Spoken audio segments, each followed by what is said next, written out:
After years of back and forth, political delays, and a ton of debate, the Renters Reform Bill has finally become law. It's now officially called the Renters' Right Act 2025, and it's set to completely change how renting works in the UK for both landlords and tenants. This is the biggest shake-up of the rental market in over 30 years. In this video, I'll break down exactly what's changing, when it's happening, and what it means in real terms. Not the government PR version, but the reality of how this will play out. If you want more no-nonsense updates on property, renting and housing in the UK, do me a favour, hit that subscribe button. Now let's get into it.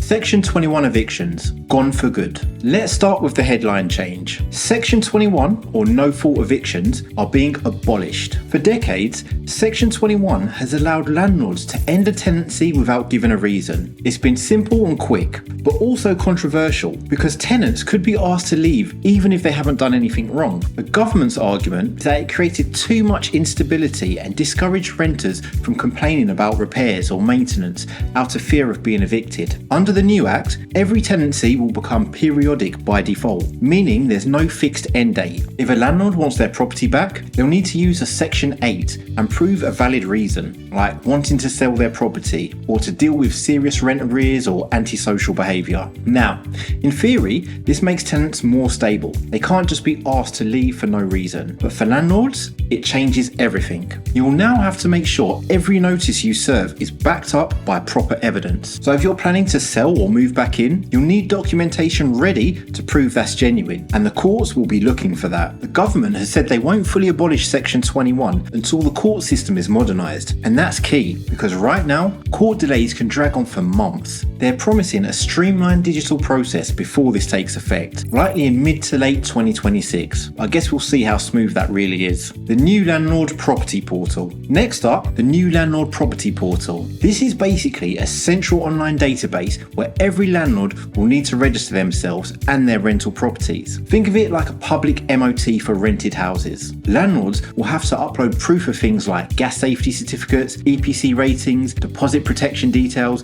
and evidence that the property meets all legal standards. Tenants will be able to check if a property and its landlord are properly registered before moving in, which adds a whole new level of transparency to the rental market. For professional landlords, this is actually a good thing. It separates you from the cowboys who cut corners. But for anyone running things informally, this is going to be a wake-up call, because once the portal launches in 2026, councils will have direct access to it. That means they'll instantly know who's compliant and who's not, and fines will be much easier to issue. In short, if you're a landlord, this is your chance to get ahead. Make sure every compliance document is up to date, ready to upload the moment the system goes live. Stronger tenant protections and rent rules. Tenants now have a stronger legal position across the board. First, all tenancies will be periodic, which means tenants can give 2 months notice to leave at any time. There's no more getting trapped in a fixed term. Landlords can still regain possession for valid reasons, such as rent arrears, property damage, or moving in, but only after the first 12 months. And they must provide 4 months notice. This is designed to give tenants security while still allowing landlords to reclaim their property in legitimate circumstances. Rent increases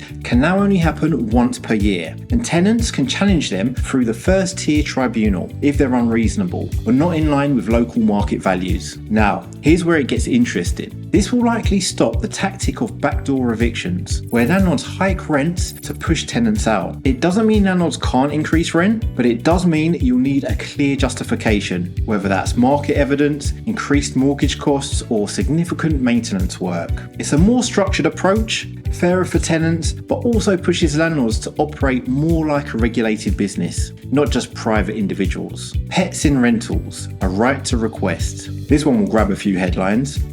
Tenants now have the right to request a pet, and landlords can't unreasonably refuse. However, landlords can ask the tenant to take out pet insurance to cover any potential damage. The aim is to make renting feel more like a home, not just a temporary place. For tenants, that's a massive win, especially for families or long-term renters who've been excluded just because they have pets. For landlords, it's not as bad as it sounds. The pet insurance clause gives you a safety net, and realistically, allowing pets can make your property more attractive and reduce turnover. That said, it's still your right to refuse in genuine cases. For example, in leasehold flats where the head lease bans animals, or if a pet clearly wouldn't be suitable for the property. So this isn't pets for everyone, it's more like pets by default, unless you have a valid reason not to. Section 8 reforms, new grounds for possession. Since Section 21 is being phased out, Section 8 is now the main route for repossession, and it's been expanded. There are new grounds for selling the property, landlord or close family moving in, antisocial behaviour, and persistent rent arrears. The key difference now is the process is more structured. If a landlord wants to sell, they can do so legally through the new grounds, but they can't re-let it immediately after. The same goes for moving back in. You'll need to show intent and evidence. The government's promise is that these new grounds will make things fairer and more predictable. But again, the court system will make or break this. If the courts don't speed up, landlords could face serious delays getting their properties back, especially in problem cases. Students, benefits and discrimination. Let's talk about students, a group the government had to handle carefully under this new law. Most tenancies, including student-let, will now be rolling periodic agreements, but there's one key exception. Purpose-built student accommodation and university-owned housing can still use fixed-term contracts that end in line with the academic year. For private landlords renting to students, there's a new legal route to regain possession at the end of the academic year, meaning they can prepare the property for the new tenants each September without needing to rely on a Section 21. Notice period for student evictions will generally follow the 2-month rule, although the government is allowing flexibility for shorter academic cycle lets. The law also makes it illegal to discriminate against tenants receiving benefits for families with children, but affordability and reference checks still apply. Example, a student on housing benefit can now rent privately without being unfairly turned away, while a landlord can still check income and guarantor status. Overall, this balances flexibility with predictability for both sides. Students get the same protections as other tenants, and landlords can still manage their properties around the academic year. Local councils and enforcement. This is where the government is trying to clean up the sector. Councils will now have stronger enforcement powers and direct access to the landlord portal to spot who isn't registered or compliant. They'll be able to issue larger civil penalties, potentially up to £30,000 per offence, and even pursue banning orders for repeat offenders. For good landlords, this is actually a win because it finally puts pressure on the rogue operators who undercut the market by ignoring the rules. But it does mean the bar has been raised. If you rent out a property, you're now expected to run it properly, with the same level of accountability you'd expect in any other regulated business. Expected implementation. The expected implementation timeline is as follows. The Act was passed on the 27th of October 2025. The landlord portal rollout is expected early to mid 2026. The Section 21 ban for new tenancies will start around mid 2026. The Section 21 ban for existing tenancies will be more like late 26 to early 27. Pet rights, rent control and tenancy reforms, they will be implemented throughout 2026. Final thoughts. The Renters' Right Act 2025 isn't just another housing policy. It's a full reset of how renting works in this country. For tenants, it means genuine security and the ability to treat a rented property like a home. For landlords, it's more paperwork, more responsibility, but also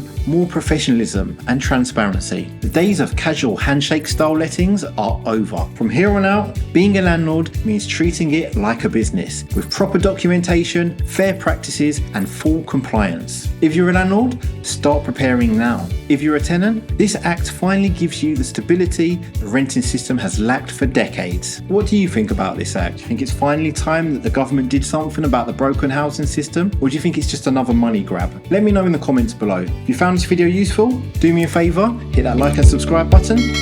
I'll catch you on the next one.